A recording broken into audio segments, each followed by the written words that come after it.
রাজধানীতে ব্যাটারি চালিত রিকশা চলাচল বন্ধ সহ ৭ দফা দাবিতে বিক্ষোভ করছেন প্যাডেল চালিত রিকশা চালকরা। ২৬ আগস্ট সোমবার সকালে তাদের রাজধানীর বিভিন্ন প্রান্ত হতে শাহবাগ অভিমুখে যেতে দেখা গেছে।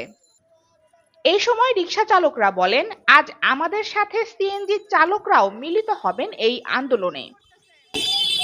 অটোরিকশা চলে, মনে করো যে পা চালিত বাংলা রিক্সা চলাইতে পারি না, ইনকাম হয় না, সংসার চলে না, জ্যাম হয়, তারা বাজে দেয় যেখানে সেখানে। বুঝলে, আন্দোলনে নেমেছেন কেন?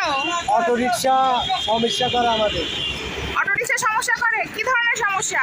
অটোরিকশা ৪০০ টাকার ভাড়া ২০০ টাকা লেগে যায়, তারপরে রং সাইড বেশি দেয়, যে সাইডে বাস চলে ওই সাইডে বেশি দেয়, তারপরে যাত্রীদের নিরাপত্তা দেয় না, ডাইরেক্ট হয়ে যায়। আচ্ছা, আপনারা এই আন্দোলনটা নিয়ে যাচ্ছেন কোথায়? আমরা এই যে শাহবাগ যাচ্ছি।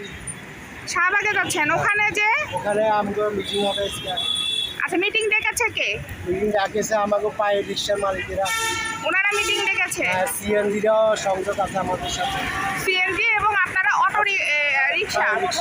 রিক্সা। আচ্ছা, তো ওখানে আপনাদের মূলত কি কি দাবি নিয়ে আপনারা যাচ্ছেন? আমাদের ৭ দফা দাবি, অটো রিক্সায় ঢাকা থেকে তারা দিতে হবে।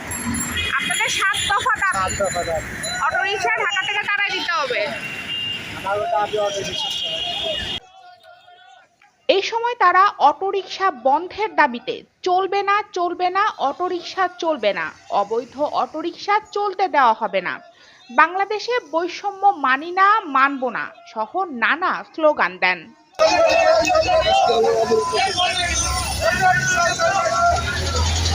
ইয়ামুল আশুরা বৃষ্টি, সময়ের কণ্ঠস্বর, ঢাকা।